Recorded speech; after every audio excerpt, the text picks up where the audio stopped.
back to the channel, ladies and gentlemen, and it's finally time. Netflix have dropped Peaky Blinders, The Immortal Man. So today we are reviewing it. Obviously, this movie came out in the cinemas, I think on the 6th of March, but I'm not going to pay for that if I knew it was going to come on Netflix. So I waited until the 20th to review it. Now, I did watch the series. I binge watched the series towards the end of last year and the beginning of this year to get caught up and just refreshed before the movie came out.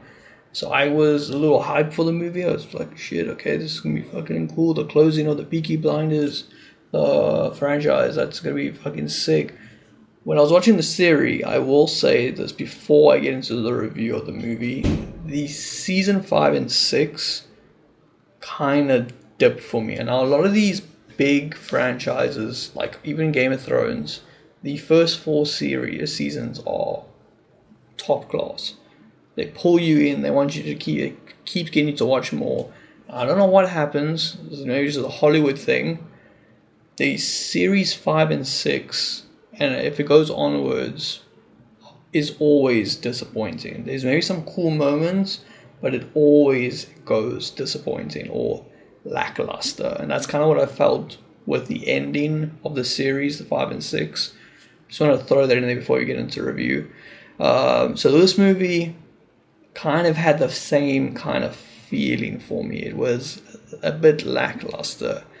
But before we get into what I rated and what more I think about it, let's get into what it essentially is about. So essentially, Thomas Shelby has walked away from all the Peaky Blinders stuff, and he's busy focusing on writing a book. And while he's been doing this, his son has kind of picked up the baton and started leading the Peaky Blinders, and has kind of made some bad moves for the Peaky Blinders, getting into the world war that involves Hitler, which you can see if you watch the series. It was kind of heading towards that, where you kind of thought Thomas Shelby was going to be more involved in that. But apparently in the movie, he says he decided to walk away and he backed out, which is a little bit weird for me because in the series, they kind of made it out that there is no backing out for Tommy. He's too, with the fascists, he's too, in close with them. There's no walking away from them. But that, I can't remember the guy's name that was the lead in the UK. He kind of made it seem like there's no way out for Tommy, which is weird in the movie that it's just like, oh, I just stepped away. I was done. So it was a bit weird for me, but that's essentially kind of what happens. And then he steps in to kind of stop his son when something bad kind of happens. I don't want to get into too much spoilers. If the movie's probably got a lot of spoilers already. But something kind of happens with one of his other family members, and then that's why he steps in to be like, okay, enough's enough, I'm coming back. We're going to put a stop to this little operation that's going on over here. And he comes back to stop it. The Immortal Man. Now, there's one scene where someone gets shot. I won't say who it is, just so if you haven't watched it yet. Like I said, if you're also waiting for Netflix, it came out. I don't know when this review is coming out. I think it's going to come out in a day or two after this. After the release of the movie I'm in on Netflix. I'm not fucking sponsored, obviously. So someone gets shot, and the son is supposed to let it happen, but then he decides no, he's going to stop it, and takes so long to warn the person that by the time he warns the person, you gotta run, the guy who's going to shoot her, them, fuck, that was kind of a spoiler, my bad, shoot them, is in front of them. It's such a, I just want to mention that little part. It's such a stupid little scene.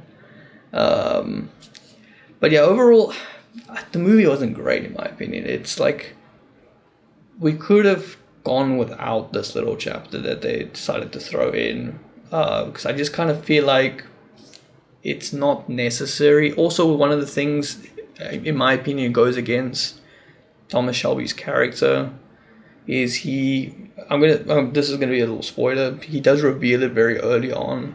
Is Arthur Shelby gets killed by Tommy, and Tommy just says he got angry and killed him. It goes kind of against everything of his character. His whole thing is family, family, family. Even in the series, when Arthur made fucking mistakes, he got so upset with Arthur, but he never killed Arthur because Arthur's me brother. Me brother's me family. Like, that's the whole thing.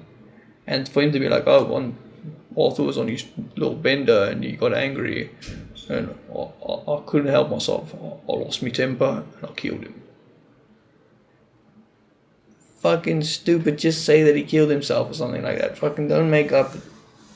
It goes against Tommy's whole fucking character. So there's also not really much that goes on about this movie, because as soon as Tommy gets back, he figures out what the plan is. It's, if you watch the trailer, you know that the son is kind of involved with involved with someone that's working with the Nazis and has a plan to help them win the war. And then essentially Tommy comes back to fault that plan, like to make sure there's no involvement with the son on the Peaky Blinders, and this guy who's like the middleman kind of gets killed. Well, yeah, killed. And it's just kind of like nothing really happens. There's like a few scenes. Like I said, there is a death that kind of leads to the charge of this. They make one plan, they follow through with the plan, and then boom, that's game over. That's the movie. It's, I don't know, I want to say it's like a cash grab kind of movie on the IP, because I don't feel like this doesn't like do anything for the story besides the ending of like, it is definitely a closer of the Peaky Blinders, unless they want to do something weird with the Peaky Blinders. But I don't know, it just doesn't feel like we needed this. I thought this was going to be like a hard like stamp on like, oh yeah, this is the ending, this is a strong ending. But nah, it's kind of, we didn't really need this. I get they couldn't really end it the way season 6 ends it, because season 6 ending is fucking terrible. But this was also terrible. It's kind of, I don't know, it's a really shitty ending to something that is such a great franchise. What would I give this out of 10 for the movie? I'm going to be a bit harsh. I'm going to give it a 4 out of 10. I don't think it's that great. There's not much action. There's not, like, the story's got a little bit of holes in it. It's not the best watch, in my opinion. But then again, like I said, the Peaky Blinders season 5 and 6 was also not the best. But they didn't really damage any characters in the show still. It just wasn't that great. But anyway, that's going to be the review. It's a disappointing review because I had high hopes for it, being a big Peaky Blinders fan myself. But yeah, we're going to call it over there, and I'll see you guys in the next review. Peace.